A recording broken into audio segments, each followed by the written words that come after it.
શહેરના લાલબાગ બ્રિજ નીચે શ્રમજીવીઓ માટે બનાવેલા રેન બસેરા રહેણાંક પાસે ડ્રેનેજના પાણી ઉભરાય છે। પાલિકા તંત્રને શું આની ખબર જ નથી, પરંતુ પાલિકા આંખ આડા કાન કરીને બેઠી છે। અહીં આવતા જતા વાહન ચાલકો કે રાહદારીઓ એના કારણે પોતાનું વ્હીકલ લઈને પણ પડે છે, તો તેઓને સ્વાસ્થ્ય અને આર્થિક બંને રીતે નુકસાન થઈ શકે તેમ છે। અહીંના પ્રજાના પૈસાનો ખોટો વેડફાટ થઈ રહ્યો છે તે સ્પષ્ટ જણાઈ આવે છે।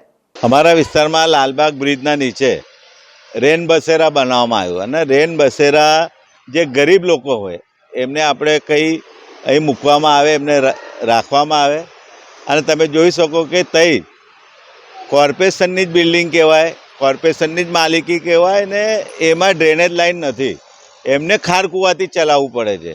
એટલે બહુ ગંભીર બાબત છે અને બારો માસે ખાર કૂવો ઉભરાતો હોય છે।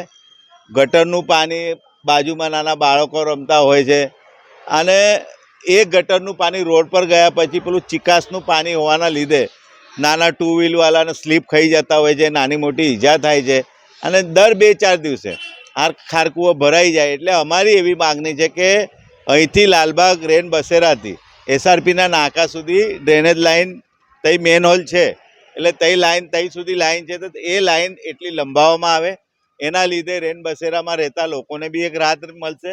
બાજુમાં કોર્પોરેશનની પાણીની ટાંકી છે, એની તઈ પેલા ક્વાર્ટર્સમાં કર્મચારી પાણી પુરવઠાના રહેતા હોય છે, તો એ લોકોને બી એની ડ્રેનેજનો ઉપયોગ કરી શકશે। એટલે અહીંથી એસઆરપી સુધી ડ્રેનેજ લાઈન લંબાવવાનું કામ વહેલી તકે કરવું જોઈએ એવી અમારી માગણી છે। તમે જોઈ શકો કે આ રેન બસેરા બનતું હતું ત્યારે અમે એ જ રજૂઆત કરી હતી કે આમાં ભ્રષ્ટાચાર થયો છે।